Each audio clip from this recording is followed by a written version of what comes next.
Hi guys, எல்லாரும் எப்படி இருக்கீங்க? இந்த வீடியோல நாம இந்த டிராமாவுடைய அடுத்த எபிசோட தான் பார்க்க போறோம். போன எபிசோட்ல ஹீரோயின் அவங்க அப்பா கிட்ட இருந்து தப்பிச்சு சோலுக்கு போகிறதுக்காக கிளம்பி போயிருப்பா. அப்ப அவங்க அப்பாவும் இவளை கண்டுபிடிச்சிட்டு வந்துட்டு இருப்பான். இவளும் வேற வழி இல்லாம கடல்ல குதிச்சிட்டு இருப்பா. அவனுமே சேர்ந்து கடல்ல விழுந்துட்டு இருப்பான். எல்லாருமே ஹீரோயின் செத்துட்டான்னு நினைச்சிட்டு இருக்காங்க. ஆனா கியோக்கு மட்டும் ஹீரோயின் உயிரோட இருப்பான்ற ஒரு நம்பிக்கை இருக்கு. அப்ப அப்படியே ஒரு ஐலாண்ட்ல காட்டுறாங்க. ஹீரோயின் இன்னும் சாகல, அந்த ஐலாண்ட்ல தான் உயிரோட இருக்கா. அதோட அவங்க அப்பாவுடைய டெட் பாடியுமே அந்த ஐலாண்டுடைய கரை ஓரத்துல தான் ஒதுங்கி இருக்கு. ஒரு பக்கம் கியோ சோல்ல ஒரு இடத்துல ரான்ச்சோடைய மேனேஜரை பாக்குறதா சொல்லி ஒரு அட்ரஸ் ஹீரோயின் கிட்ட கொடுத்துருப்பான்ல. அந்த இடத்துல வந்து அவளுக்காக வெயிட் பண்றான். ஆனா ஹீரோயின் வரல. இப்படியே வருஷம் அந்த இடத்துக்கு வந்து அவளுக்காக வெயிட் பண்ணிட்டே இருக்கான். வருவா, கண்டிப்பா எப்பயாச்சும் திரும்ப வருவான்ற நம்பிக்கையில நின்றுட்டு இருக்கான். இப்படியே 15 வருஷங்கள் தான் போகுது, ஹீரோயின் வரவே இல்லை. ஹீரோயின் 15 வருஷம் கழிச்சு இன்னமும் அந்த தீவுல தனியாளா சர்வை பண்ணிட்டு தான் இருக்கா. அவளுக்கு தேவையான எல்லாத்தையுமே அந்த தீவுலயே செட் பண்ணி வச்சிருக்கா. அப்படியே ஒரு ஃபேமிலியை தான் காட்டுறாங்க. அந்த ஃபேமிலியில ஒரு அப்பா அம்மா 2 பசங்க இருக்காங்க. அப்பா அம்மா சலூன் வச்சு நடத்துறாங்க. அவங்க பசங்கள்ல ஒருத்தன் பேரு போகியோல், இன்னொருத்தன் பேரு ஊ. அந்த ஃபேமிலியில ஹார்ட் ஒர்க் பண்ணி வேலை செய்யற ஆள்னா அது போகியோல் தான். அவன் ஒரு என்டர்டைன்மெண்ட் கம்பெனில ப்ரொடியூசரா இருக்கான். ஆனா ஊ மொத்தமா ஆப்போசிட், சரியான சோம்பேறி. அதோட இவன் ரிப்போர்ட்டரா வேற இருக்கான். அந்த வீட்டுக்கு மேல இருக்கிற ரூம் காலியா இருக்கிறதால வாடகைக்கு விடப்படும் பேனர் அடிச்சு வச்சிருக்காங்க. போகியோல் அந்த பேனரை போய் எடுத்துட்டு வரான். அவனுடைய அம்மாவும் எதுக்குடா எடுத்துட்டு வந்தேன்னு கேட்க, போகியோல் அவங்க கிட்ட மாதிரி பரதேசி கூட எல்லாம் என்னால ரூமை ஷேர் பண்ண முடியாதுன்னு சொல்லிட்டு இருக்கான். இதை கேட்ட ஊவும், என்ன இப்ப நீ பரதேசி நான் சொன்னேன், ஏன்டா என்ன பார்த்தா உனக்கு பரதேசி மாதிரி இருக்கா, என் கூட ரூமை ஷேர் பண்றது உனக்கு அவ்வளவு கஷ்டமானு 2 பேரும் மாறி ஆர்கியூ பண்ணிக்கிறானுங்க. அவங்களுடைய அப்பாவும் போதும் ஆர்கியூ பண்ணது, உட்காந்து சாப்பிடுங்கடான்னு சொல்லி எல்லாரும் டைனிங் டேபிள்ல உட்காந்து சாப்பிட ஆரம்பிக்கிறாங்க. அப்ப அவங்களுடைய அப்பா போகியோல் கிட்ட, நீ மேல போறதா முடிவு பண்ணிட்டியாப்பா? ஆமா, நான் மேல போறதா முடிவு பண்ணிட்டேன். சரி ஊ, நீயும் மேல போறியா என்ன? ஆமா, போகியோல் மேல போனா கண்டிப்பா நானும் மேல போயிடுவேன். சரி அப்படின்னா நீ மேல இருக்கிற ரூமுக்கு போயிடுன்னு அவங்க அப்பா சொல்லிட்டு இருக்காரு. அவங்க அப்பாக்கு ஊ செல்லம், அதனாலதான் இப்படி சொல்லிட்டு இருக்காரு. போகியோலும் அப்படின்னா நான் மேல போல, சரி அப்படின்னா நானும் மேல போலன்னு ஊ சொல்லிட்டு இருக்கான். அதோட போகியோல் இந்த வீக் வாலண்டியரா தீவை கிளீன் பண்றதுக்கு போறான். அதுக்கு நானும் வருவேன்னு சொல்லிட்டு இருக்கான். போகியோலும், ஏன்டா இப்படி பண்ற, அதுதான் வாலண்டியரா வேலை செய்யறதெல்லாம் பிடிக்காதுல, என்ன தொல்லை பண்றதுக்குன்னே இந்த மாதிரி பேசிட்டு இருப்பியா? யார் சொன்னா எனக்கு வாலண்டியரா வேலை செய்யறதுக்கு பிடிக்காதுன்னு? அதெல்லாம் நான் நல்லாவே வேலை செய்வேன்னு சொல்லிட்டு அவனுடைய பிரதர் கூட சேர்ந்து போட்ல தீவை கிளீன் பண்றதுக்காக போறானுங்க. அந்த தீவுல இறங்கி எல்லாரும் கிளீன் பண்ற வேலையை செஞ்சுட்டு இருந்தா ஊ மட்டும் ட்ரோனை வச்சுட்டு விஆர் கிளாஸ் எல்லாம் போட்டுட்டு தீவுல என்ன இருக்குன்னு ட்ரோன்ல இருக்கிற கேமரா மூலியமா பாத்துட்டு இருக்கான். அதோட இப்ப இவனுங்க இருக்கிற தீவே ஹீரோயின் எந்த தீவுல 15 வருஷமா சர்வை பண்ணிட்டு இருக்காளோ அந்த தீவுல தான். ஹீரோயின் காலையில வழக்கம் போல இருந்து மீனெல்லாம் புடிச்சிட்டு கடற்கரைக்கு வரா. வந்து பார்த்தா ஒரு ட்ரோன் பறந்துட்டு இருக்கு. இவளுக்கு அது என்னன்னே தெரியல. ஒரு மாதிரி பேந்த முடிச்சுக்கிட்டே அதை தொடலான்னு போறா. அந்த ட்ரோன் வேற எதுவும் கிடையாது, ஊ விட்டு விளையாடிட்டு இருக்கான்ல அந்த ட்ரோன் தான். இவள கேமரால பார்த்ததும் இவ ட்ரோன் ஏதாச்சும் டேமேஜ் பண்ற போறான்னு சொல்லி எவ்வளவு முடியுமோ அவ்வளவு வேகமா அவகிட்ட இருந்து ட்ரோனை தூரமா எடுத்துட்டு வந்துட்டு இருக்கான். ஹீரோயினும் விடாம அந்த ட்ரோனை துரத்தி பிடிக்க பார்த்துட்டு இருக்கா. இவன் விஆர் கிளாஸ் எல்லாம் போட்டுட்டு இருக்கான்ல, அதனால இவனையே இவன் தொட வர்ற மாதிரி நினைச்சிட்டு, என் பக்கத்துல வராத, தூரம் போ, என் பக்கத்துல ஏன் வர, என்ன பிடிக்காதன்னு கத்திட்டு இருக்கான். அங்க வேலை செய்யறவங்களுக்கு ஒண்ணுமே புரியல, என்னடா இவன் தனியா பெணாத்திட்டு இருக்கான்ட்டு. ஒரு கட்டத்துல ட்ரோனை தட்டி விட்டுறா. ட்ரோனு கீழே விழுந்துருது. கடுப்பாகி அதோட விலை என்ன தெரியுமான்னு சொல்லி வேகமா ட்ரோன் இருக்கிற இடத்துக்கு ஓடுறான். ஹீரோயினும் ட்ரோனை கையில எடுத்து வச்சுட்டு தட்டியெல்லாம் பாத்துட்டு இருக்கா. அப்ப அங்க வந்த இவளை பார்த்துட்டு, என்ன பண்ணிட்டு இருக்க நீ, அதை போட்டு தட்டிட்டு இருக்க, அதோட விலை என்ன தெரியுமான்னு கத்திட்டு இருக்கான். ஹீரோயின் அவனை பார்த்ததும், நம்ம என்ன கனவு கண்டுட்டு இருக்கோமான்னு சொல்லி பக்கத்துல போறான். இவன் பயந்து போய், மேடம் அது இல்ல மேடம், நீங்க அதை போட்டு தட்டிட்டு இருந்தீங்களா, அதனாலதான் கொஞ்சம் டென்ஷன் ஆயிட்டேன்னு சொல்லிட்டு இருக்கான். ஹீரோயின் அவனை தொட்டு பார்த்து, இது கனவு இல்ல, இது நிஜம்தான் சொல்லி அவனை கட்டி பிடிச்சிட்டு அழுதுகிட்டு நன்றி சொல்லிட்டு இருக்கான். ஒண்ணுமே புரியாம நின்னுட்டு இருக்கான். அதுக்கப்புறம் அவளை அங்க இருந்து போட்ல கூட்டிட்டு போறானுங்க. சாப்பாடும் கொடுக்குறானுங்க. ஹீரோயின் ரொம்ப வருஷம் கழிச்சு நல்ல சாப்பாடை சாப்பிடுறதால ரொம்ப சந்தோஷமா அதை சாப்பிட்டுட்டு இருக்கா. அதுக்கப்புறம் அவளை கூட்டிட்டு சிட்டிக்கு வரானுங்க. ஹீரோயினுக்கு எல்லாமே பயங்கர ஆச்சரியமா இருக்கு. கேப்ப திறந்தா தண்ணி வர்றது, சோப்பு, சின்ன வண்டி மாதிரி வச்சுட்டு பசங்க எல்லாம் போய்கிட்டு இருக்கிறதுன்னு எல்லாத்தையுமே ஆச்சரியமா பார்த்துட்டு இருக்கா. 15 வருஷத்துல மொத்த இடமும் நல்லா மாறி போய் டெவலப் ஆயிருக்குல்ல, அதனால ஒண்ணுமே புரியாம எல்லாத்தையும் பிரமிச்சு பார்த்துட்டு இருக்கா. அப்போ போகியோல் அவகிட்ட வந்து, நான் உனக்காக இந்த ஷூவை வாங்கினேன், போட்டு பாரு, ஒரு வேளை சைஸ் பத்தலைன்னா வேற சைஸ் வாங்கி தரேன்னு சொல்லி அந்த ஷூ அவளுக்கு போட்டு விடுறான். இவன் இப்படி போட்டு விட்டதும் ஹீரோயினுக்கு கியோவுடைய ஞாபகம் வந்துடுது. அதனால கண் கலங்கிட்டு இருக்கா. இவனும், எதுக்காக அழுவுற, என்னாச்சு, என்னை காப்பாத்தி கூப்பிட்டு வந்ததுக்கு ரொம்பவும் தேங்க்ஸ்ன்னு அழுதுகிட்டு இருக்கா. அதே நேரம் எல்லாத்தையும் ரெக்கார்ட் பண்ணிட்டு இருக்கான். ஏன்னா ஒரு பொண்ணு 15 வருஷமா ஒரு தீவுல சர்வை பண்ணிருக்கால, அது எல்லாத்தையும் ரெக்கார்ட் பண்ணி நியூஸ்ல போட்டா இவனுக்கு பாப்புலாரிட்டி கிடைக்கும்ல, அதனாலதான் எல்லாத்தையும் ரெக்கார்ட் பண்ணிட்டு இருக்கான். அதை பார்த்த போகியோலும் ஊர்கிட்ட போயிட்டு, எதுக்காக இப்ப எல்லாத்தையும் ரெக்கார்ட் பண்ணிட்டு இருக்க, ஏன் நான் ரெக்கார்ட் பண்ண கூடாதா, அவ வாழ்க்கையில அவ 15 வருஷத்தை ஒரு தீவுல தொலைச்சிருக்கா, அவளுக்கு எல்லாமே இப்போ வினோதமா இருக்கும், இந்த நேரத்துல இதை நீ ரெக்கார்ட் பண்ணி நியூஸ்ல போட்டேன்னா மக்கள் எல்லாரும் அவளை ஒரு மாதிரி தொந்தரவு பண்ணுவாங்க, அது அவளுக்கு ரொம்ப கஷ்டமா இருக்கும், நான் வேணா நிறுத்துன்னு சொன்னா கேப்பியா மாட்டியா, சரி நீ சொன்னதால நான் ரெக்கார்ட் பண்ணலன்னு சொல்லிட்டு மொபைல் ஆஃப் பண்ணிடுறான். ஆனா போகியோல் கிட்ட இப்படி சொல்லிட்டு ஹீரோயினை பத்தி நியூஸ்ல எல்லா விஷயத்தையும் போட்டுறான். அதுல ஹீரோயினுடைய ஃபேஸ மட்டும் பிளர் பண்ணி போட்டிருக்கான். போகியோல் ஊ ரெண்டு பேருமே ஒரே கம்பெனில தான் வேலை செய்யறானுங்க. அதுல போகியோல் என்டர்டைன்மெண்ட் டிபார்ட்மெண்ட்ல இருக்கான், ஊ நியூஸ் ரிப்போர்ட்டரா இருக்கான். போகியோல் நியூஸ்ல இது எல்லாத்தையும் பார்த்துட்டு ஊ கிட்ட எதுக்காகடா என்கிட்ட இப்படி சொல்லிட்டு நீ இதை நியூஸ்ல போட்ட, அட என்ன பண்ண சொல்ற, கம்பெனில ட்ரோன் உடைஞ்சதுக்கு என்ன காரணம்னு கேட்டாங்க. நானும் காரணத்தை சொன்னேன். ஆனா அவங்க ரிப்போர்ட்டை கேட்டாங்க. என்னுடைய சீனியர்ஸ் பேச்ச நான் கேட்டுதானே ஆகணும், எனக்கு வேற வழி கிடையாதுல, அதனாலதான் நான் எல்லா ரிப்போர்ட்டையும் கொடுத்துட்டேன்னு சொல்றான். அதுக்கப்புறம்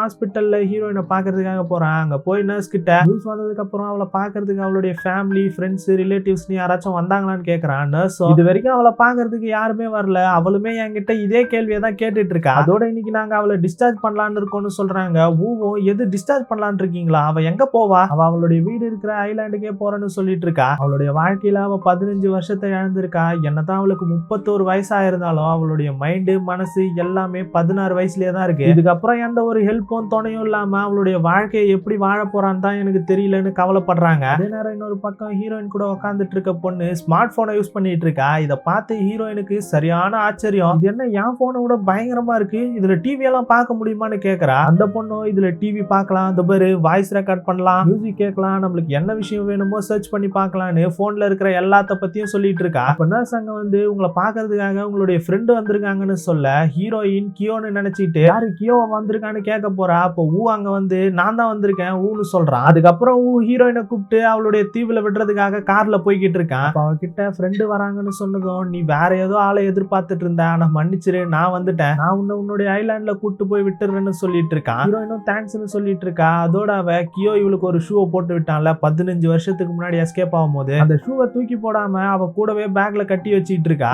இந்த ஷூவை பாக்குறான். அதோட அவ அமைதியா இருக்கிறதால ஏதாச்சும் ஜோக் பண்ணி அவளை ஒரு மாதிரி கம்ஃபர்டபுள் ஆக்கலாம்னு சொல்லி, ஆமா இந்த பழைய ஷூவை எதுக்காக வச்சிட்டு இருக்க, விற்க போறியான்னு சொல்லிட்டு சிரிக்கிறான். ஹீரோயின் அதுக்கு ரெஸ்பான்ஸே பண்ணல, அமைதியா உட்காந்துட்டு இருக்கா. இவனும் சாரி என்ன மன்னிச்சிரு மொக்க ஜோக் கஷ்டம்னு நினைக்கிறேன், சரி நீ அந்த தீவுல எப்படி போய் மாட்டினு கேக்குறான். ஹீரோயினும் அது ரொம்ப பெரிய கதை, பரவாயில்ல சொல்லு, நான் ஒரு ரிப்போர்ட்டர் தான், என்னுடைய வேலையே கேட்கறது தானே, சரி நான் எங்க இருந்து அதை ஆரம்பிக்கிறதுன்னு யோசிச்சுட்டு வந்துட்டு இருக்கா. அப்ப ரான்ச்சோடைய பேரை போட்ட ஒரு பேனரை பார்த்ததும் வண்டி நிறுத்துன்னு சொல்லி வேக வேகமா இறங்கி போய் ரான்ச்சோடைய பேரை பார்த்துக்கிட்டு ரான்ச்சோ அப்படின்னு கண்கலங்கிட்டு இருக்கா. இவனும் போயிட்டு என்ன பண்ணிட்டு இருக்க, தோ இங்க இருக்குல்ல இவங்கதான் எல்லாத்தோடைய ஆரம்ப புள்ளின்னு சொல்லிட்டு இருக்கா. ஒன்னும் புரியாம பார்த்துட்டு இருக்கான். அதுக்கப்புறம் ரெண்டு பேருமா ஹீரோயினுடைய தீவுக்கு போட்ல போயிட்டு இருக்காங்க. ஹீரோயின் எப்படி அந்த தீவுல போய் மாட்டினான்ட்டு எல்லா கதையுமே ஊக்கிட்ட சொல்லிடுறா. வேலை செய்யற இடத்துக்கு கால் பண்ணி இந்த விஷயங்கள் எல்லாம் சொல்லி ரான்ச்சோன்ற ஏதோ ஒரு பாடகியை பார்க்க போய் 15 வருஷத்தை இழந்த பொண்ணுன்னு டைட்டில்ல போடுங்கன்னு ஹெட்லைனை பத்தி சொல்லிட்டு இருக்கான். இதை கேட்டுட்டு இருந்த ஹீரோயின் அவன் கால் பேசி முடிச்சதுக்கு அப்புறம் நேரா அவங்க கிட்ட போயிட்டு, அங்கிள் உங்களுக்கு எவ்வளவு தைரியம் இருந்தா ரான்ச்சோவை யாரோ ஒருத்தவங்களும் சொல்லுவீங்க, அவங்களுடைய பேரு ரான்ச்சோ, அவங்க பெரிய சிங்கர், அதனால அவங்களுக்கு ஒழுங்கா மரியாதை கொடுங்க, ஓ சாரி என்ன மன்னிச்சிரு, மன்னிச்சிட்டேன்னு சொல்லிட்டு போய்கிட்டு இருக்கா. இவனும் ரெண்டு பேருக்கும் ஒரே ஏஜ் தான், இவ எதுக்காக என்ன அங்கிள்னு கூப்பிட்டு இருக்கான்னு புலம்பிட்டு இருக்கான். அதுக்கப்புறம் ரெண்டு பேருமா ஹீரோயினுடைய தீவுக்கு வராங்க. அந்த இடமே 15 வருஷத்துல பயங்கரமா மாறி போயிருக்கிறதால ஹீரோயின் ஆச்சரியமா பார்த்துட்டு இருக்கா. தேவ அவங்க அப்பாவுடைய கடை இருந்த இடத்துக்கு போய் பாக்குறா. அங்க வேற ஒரு பேர்ல வேற ஒரு ரெஸ்டாரண்டே இருக்கு. உள்ள போன அவ இவளும் கியோவும் தப்பிச்சு போகும்போது இவங்க ரெண்டு பேரையும் பார்த்துட்டு அவங்க அப்பா கிட்ட போட்டு கொடுத்துருப்பானுங்கல்ல, அவனையும் அவனுடைய பையனையும் பார்த்து நான் தான் மோக்கான்னு சொல்றான். அவனுங்க ஸ்டார்டிங்ல என்னதான் இவளை ரொம்ப வருஷம் கழிச்சு பார்த்ததுல சந்தோஷப்பட்டாலும் அதுக்கப்புறம் அவளை கடையை விட்டு வெளியே துரத்தி இத்தனை வருஷமா கஷ்டப்பட்டு இந்த கடையை நாங்க தான் ரன் பண்ணிட்டு இருக்கோம், இது ஒண்ணும் உங்க கடை கிடையாது, இத்தனை வருஷம் கழிச்சு நீ எதுக்காக வந்த, எங்க கிட்ட இந்த கடையை புடிங்கிறதுக்கு வந்தியா, நீ திரும்ப வந்தே இருக்க கூடாது, சட்டப்படி பார்த்தா 5 வருஷம் ஒருத்தவங்க திரும்ப வரலையானா அவங்க செத்துட்டாங்கன்னு அறிவிச்சிருவாங்க, அதுபடி பார்த்தா நீ ஆல்ரெடி செத்து போயிட்டேன்னு சொல்லிட்டு இருக்கானுங்க. ஹீரோயினும் அதிர்ச்சியில நின்றுட்டு இருக்கா. அங்க இருந்த அவனுடைய மொபைல் மூலியமா எல்லாத்தையும் ரெக்கார்ட் பண்ணிட்டு இருக்கான். இதை பார்த்து அவனுங்களும் தம்பி எதுக்காக நீ இப்ப ரெக்கார்ட் பண்ணிட்டு இருக்கன்னு கேக்குறானுங்க. அவனுங்க கிட்ட ஒரு ரிப்போர்ட்டர்னு சொல்லி விசிட்டிங் கார்டை கொடுக்குறான். இவனுங்க பயந்து போயிட்டு, தம்பி நீ ரிப்போர்ட்டரா அப்படின்னா உனக்கு சட்டெல்லாம் நல்லாவே தெரிஞ்சிருக்குமே, இந்த கடையோடைய ஓனர் இறந்து போய் 10 வருஷம் ஆகுது, என்ன பேசிட்டு இருக்கீங்க, மோக்கா ஒன்னும் இறந்து போல, உங்க கண்ணு முன்னாடி உயிரோட தான் நின்றுட்டு இருக்கா, அதோட 5 வருஷமா ஒருத்தவங்க காணாம போயிட்டாங்கன்னா அவங்க இறந்து போயிட்டாங்கன்னு அர்த்தம் கிடையாது, அவங்க காணாம போயிட்டாங்கன்றது மட்டும் தான் அர்த்தம். இப்போ மோக்கா உயிரோட அவங்க முன்னாடி தான் நின்றுட்டு இருக்கா, அப்புறம் எப்படி அவ இறந்துட்டான்னு நீங்க சொல்ல முடியும், நான் உங்க மேல போலீஸ் கம்ப்ளைண்ட் கொடுக்க போறேன்னு சொல்லி வீடியோ எடுக்கிறான். ஹீரோயினா அவனை தடுத்து நிறுத்தி, பாருங்க நான் உங்களுடைய கடையை உங்ககிட்ட இருந்து எடுத்துக்கிறதுக்காக இங்க வரல, நான் உங்ககிட்ட ஒரே ஒரு கேள்விதான் கேட்கணும், கியோக்கு என்ன ஆச்சுன்னு எனக்கு நீங்க சொல்ல முடியுமான்னு கேட்கறா. அவங்களும் அதுக்கப்புறம் ரெண்டு பேரும் ரெஸ்டாரண்ட்டுக்குள்ள வர வச்சு சாப்பாடை கொடுக்குறானுங்க. அப்ப அந்த பெரியவர் ஹீரோயின் கிட்ட, நீ எதுக்கு கியோவை பத்தி தெரிஞ்சுக்கணும்னு நினைக்கிற, அவனால தானே உனக்கும் உங்க அப்பாவுக்கு இந்த நிலைமை, இல்ல நீங்க நினைக்கிற மாதிரிலாம் ஒண்ணும் கிடையாதுன்னு ஹீரோயின் சொல்லிட்டு இருக்கா. அதுக்கப்புறம் அவங்களும் கியோவை பத்தி சொல்றாங்க. நீயும் உங்க அப்பாவும் கடல்ல விழுந்து காணாம போனதுக்கு அப்புறமா அவன் சுத்தமா ஸ்கூலுக்கே போல, கடலாண்ட நின்னுட்டு அந்த கடலே தான் பார்த்துட்டு இருந்தான். அதுக்கப்புறம் திடீர்னு ஒரு நாள் அவன் வீட்டுல இருந்து யாருக்கும் தெரியாம ஓடி போயிட்டான். ஓடி போனவன் சும்மா போகாம அவங்க அப்பா மேல போலீஸ் ஸ்டேஷன்ல கம்ப்ளைண்ட் கொடுத்துட்டு போயிட்டான். அதனால அவங்க அப்பாவை வேலையில இருந்து தூக்கிட்டாங்க. அதுக்கப்புறம் அவங்க அப்பாவும் கியோவை எங்கெங்க தேடிட்டு இருந்தாரு. அப்பதான் அவருக்கு கியோ சோல்ல இருக்கிறான்ற விஷயம் தெரிஞ்சு சோலுக்கு போயிட்டாரு. இன்னமும் அவரு கியோவை தேடிட்டு தான் இருக்காரு. கியோ ரொம்ப மோசமான பையன்னு சொல்றாங்க. இதெல்லாம் கேட்ட ஹீரோயின் அதுக்கப்புறம் கூட கியோவுடைய வீட்டுக்கு வரா. அந்த வீட்டுக்குள்ள போனா அந்த வீடே பயங்கரமா பாழடைஞ்சு போய் ரொம்ப மோசமா இருக்கு. ஹீரோயின் கியோவுடைய ரூம்குள்ள போறா. அங்க செவுத்துல சின்ன சின்ன பேப்பர்ல நிறைய நோட்ஸ் ஒட்டி இருக்கு. அதுல ஒரு பேப்பர்ல கியோ கடைசியா இவகிட்ட சொன்ன ஒரு விஷயத்தை தான் எழுதி வச்சிருக்கான். நம்ம மனசார ஒரு விஷயத்து மேல ஆசைப்பட்டோம்னா அந்த விஷயம் கண்டிப்பா என்னைக்காச்சும் ஒரு நாள் நடக்கும். அதுவும் அது நம்ம எதிர்பாராத விதத்துல நடக்கும்னு சொல்லியிருப்பான்ல, அந்த விஷயம் தான் அந்த பேப்பர்ல இருக்கு. இதை பார்த்த ஹீரோயினும் எனக்கு என்னமோ அவன் உயிரோட இருப்பானு தோணுது. யார சொல்ற? கியோவையா? ஆமா, 15 வருஷமா தொலைஞ்சு போன நானே உயிரோட இருக்கும் போது கண்டிப்பா அவனும் உயிரோட தான் இருப்பான். நான் சொல்றேன்னு தப்பா நினைச்சுக்காத. அவனால தானே உன்னுடைய வாழ்க்கையில 15 வருஷமா அந்த தீவுல கஷ்டப்பட்ட. அப்படியெல்லாம் எதுவுமே கிடையாது. அவன் மட்டும் அன்னைக்கு இல்லையா 15 வருஷத்துக்கு முன்னாடியே எங்க அப்பா கையில அடி வாங்கியே நான் செத்து போயிருப்பேன். அவனும் நானும் இங்க இருந்து வெறும் ஓடி போக மட்டும் நினைக்கல, நாங்க 2 பேருமே உயிர் வாழ்றதுக்காக இங்க இருந்து தப்பிக்க நினைச்சோன்னு சொல்லி அந்த பேப்பரை கீழே வைக்கிறா. இவனும் இதெல்லாம் கேட்டு மனசு கஷ்டப்பட்டு நின்றுட்டு இருக்கான். அப்ப அவளுடைய பேக்ல அவ வச்சிருக்க அந்த ஷூவை பார்த்துட்டு இது கியோவுடைய ஷூவான்னு கேட்க அவளும் ஆமான்னு தலையாட்டிட்டு அங்கிருந்து போறா. இவனும் அதுக்கப்புறம் அந்த பேப்பர் எடுத்து பாக்கெட்ல வச்சுக்கிறான். இப்படியே அங்கிருந்து ரிட்டர்ன் போறதுக்காக டிக்கெட் எடுக்க வரான். அப்ப ஹீரோயினும் வந்து நானும் கூட வரேன்னு சொல்ல அதெல்லாம் முடியாது, இதான் உன்னுடைய ஊரு, நீ இங்கதான் இருந்தாங்கன்னு சொல்லிட்டு இருக்கான். ஹீரோயினும் அவன் கூட ஆர்கியூ பண்ணி பாக்குறான். ஆனா அவன் முடியாதுன்ற மாதிரியே தான் சொல்லிட்டு இருக்கான். ஒரு கட்டத்துக்கு மேல ஹீரோயின் அவங்கிட்ட நான் ஒன்னும் இங்க திரும்ப வந்தது இங்க செட்டில் ஆகிறதுக்காக கிடையாது, ரான்ச்சோவை பாக்குறதுக்காக இங்க இருந்து ஓடி போக நினைச்சு என்னுடைய வாழ்க்கையில 15 வருஷத்தை இழந்துட்டேன். நான் திரும்பவும் இங்க வந்து செட்டில் ஆனா அந்த 15 வருஷத்துக்கு அர்த்தம் இல்லாம போயிடும், என்னுடைய வாழ்க்கையே அர்த்தம் இல்லாம போயிடும்னு சொல்லி அழுகுறா. இவனும் என்ன பண்றதுன்னு தெரியாம அதுக்கப்புறம் அவ கூடவே சோலுக்கு வரான். வீட்டுக்கு வந்து அவனுடைய வீட்டுல இருக்கிற எல்லார்கிட்டையும் அவளை மேல ஒரு ரூம் இருக்குல்ல அந்த ரூம்ல தங்க வைக்க போறதா சொல்றான். அவங்க அம்மா அதுக்கு ஒத்துக்க மாட்டாங்க, போகியும் ஒத்துக்க மாட்டான். ஆனா அவங்க அப்பாவுடைய சப்போர்ட் எப்பவுமே இவனுக்கு தானே. அதனால அவங்க அப்பா சரிடான்னு சொல்லிட்டு இருக்காரு.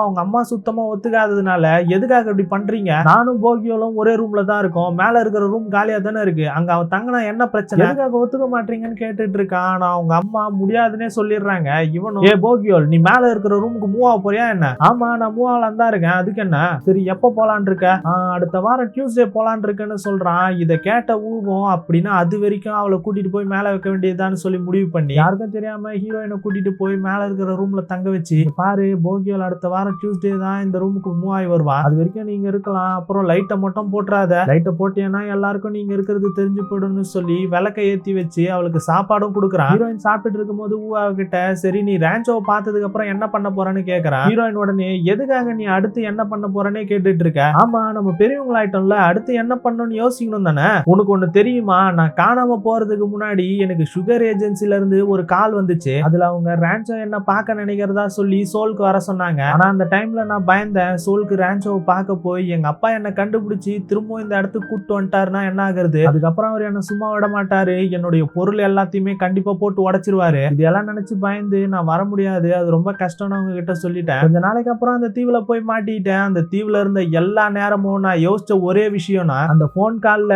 நான் சோலுக்கு வரேன்னு சொல்லி போயிருந்தா என்னுடைய வாழ்க்கை இப்படி ஆயிருக்குமான்றதுதான். நான் மட்டும் அந்த டைம்ல ஃபியூச்சர்ல என்ன ஆகுமோன்னு சொல்லி யோசிக்காம அந்த போன் கால்ல ஓகேன்னு சொல்லிட்டு சோலுக்கு போயிருந்தா இப்படி நடந்திருக்காதுல, அதனாலதான் நான் அடுத்து என்னன்றத பத்தி இதுக்கு மேல யோசிக்க கூடாதுன்னு முடிவு பண்ணிட்டேன். இப்ப நான் இந்த டைம் என்ன பண்ண போறேன் அதை மட்டும் தான் நான் யோசிக்க போறேன்னு சொல்லிட்டு இருக்கா. அவகிட்ட அப்படின்னா நீ ரான்ச்சோவை போய் பார்க்கணும்னு முடிவு பண்ணிட்டல, என்னை சுத்தி இருக்கிறவங்க மட்டும் எப்பவும் என் பேச்சையே கேட்க மாட்டாங்க, நீயும் போகியோலும் ஒரே மாதிரி தான் இருக்கீங்க. ஆமா போகியோலுக்கும் உங்களுக்கும் எத்தனை வயசு டிஃபரெண்ட் அங்கிள், என்னை விட போகியோலுக்கு ஒரு வயசு கம்மி, அதோட உன்னை விடையே அவனுக்கு ஒரு வயசு கம்மி, உனக்கு எனக்கும் ஒரே வயசு தான், அப்புறம் எதுக்காக நீ என்ன அங்கிள்னு கூப்பிட்டு இருக்க, சரி வேற எப்படிதான் உன்னை கூப்பிடுறது, என்ன ஊனு என் பேரை சொல்லி கூப்பிடு, சரி ஓகே ஊனே கூப்பிடுறேன்னு சொல்லிட்டு இருக்கா. அவகிட்ட அவனுடைய விசிட்டிங் கார்டை கொடுத்து இதுல என் நம்பர் இருக்கு, ஏதாச்சும் தேவைன்னா கால் பண்ணு, அப்புறம் சும்மா சும்மா எனக்கு கால் பண்ணாத நான் ரொம்ப பிஸியா இருப்பேன்னு சொல்லிட்டு இருக்கான். ஹீரோயினும் நான் உன்கிட்ட ஒரு விஷயம் கேட்கணும், நான் நாளைக்கு ரான்ச்சோவை பார்க்க போகும்போது நீயும் என் கூட வரையா, வாய்ப்பே கிடையாது, நான் என்ன எப்பவுமே உன்னை கேர் பண்ணிட்டு இருக்கணும்னு நினைக்கிறியா, உங்ககிட்ட நிறைய குறைங்க இருக்கே அதை பத்தி எல்லாம் உனக்கு கவலையே இல்லையான்னு கேட்கறான். இவன் இப்படி உங்ககிட்ட குறை இருக்கே அதை பத்தி எல்லாம் கவலை இல்லையான்னு கேட்டதும் ஹீரோயினுக்கு கியோவுடைய ஞாபகம் தான் வருது, அவனும் இதே மாதிரி கேட்டிருப்பான்ல, அதனால அவனை ஒரு மாதிரி பார்த்து ஸ்மைல் பண்றா. இவனும் எதுக்காக இப்ப சிரிக்கிறா, இல்ல உன்னை பார்த்த டைம்ல இருந்தே நீ எனக்கு கியோவை தான் ஞாபகப்படுத்திட்டே இருக்க,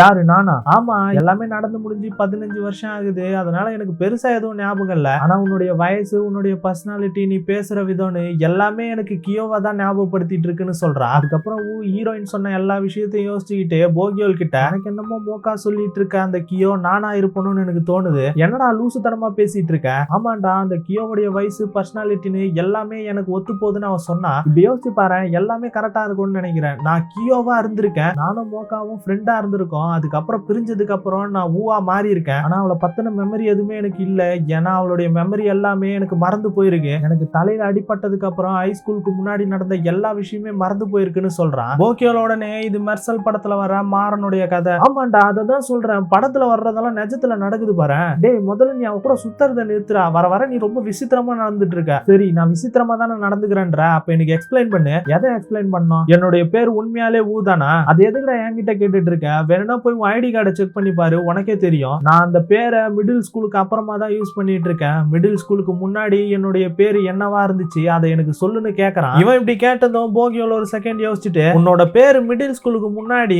ஊவா தாண்டா இருந்துச்சு முட்டாப்பையில, அப்படி போடா, சும்மா படத்துல இருக்கிற மாதிரியே பேசிட்டு இருக்கேன்னு சொல்லி துரத்தி விடுறான். ஊவானுடைய பிளேஸ்ல போய் உட்காந்துட்டு கியோ எழுதி வச்ச அந்த துண்டு பேப்பரை தான் பார்த்துட்டு இருக்கான். அதே நேரம் ஹீரோயினும் லைட்டரை ஆன் பண்ணி ஆஃப் பண்ணிட்டு இருக்கா. அந்த தீவுல இருக்கும் போது நெருப்பை வர வைக்கணும்னா நான் அரை நாள் போராடணும், ஆனா இங்க ஒரு செகண்ட்லயே நெருப்பு வந்துருது, இதெல்லாம் எவ்வளவு வினோதமா இருக்குன்னு அவளுக்கு அவளே பேசிட்டு இருக்கா. இதோட இந்த எபிசோட் முடியுது. அடுத்த எபிசோட்ல உங்களை வந்து சந்திக்கிறேன். Bye guys.